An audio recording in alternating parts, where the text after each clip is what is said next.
L'actualité économique à présent et le secteur du tourisme toujours à la peine après la crise sanitaire.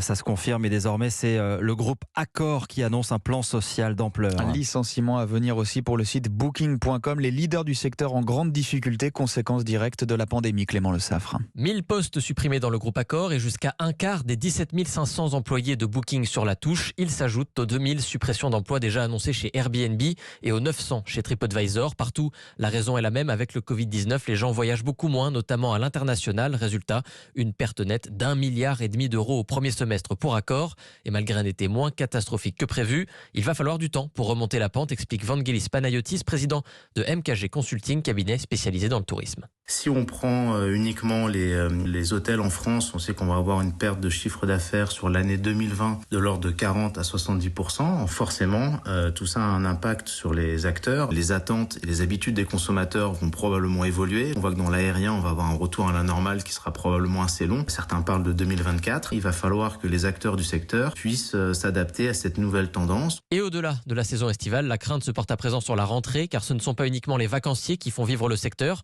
Les voyages d'affaires représentent 70% du chiffre d'affaires annuel des hôtels en France. Mais avec une crise sanitaire loin d'être terminée, les professionnels sont aujourd'hui incapables de dire quand l'activité retrouvera les niveaux de 2019.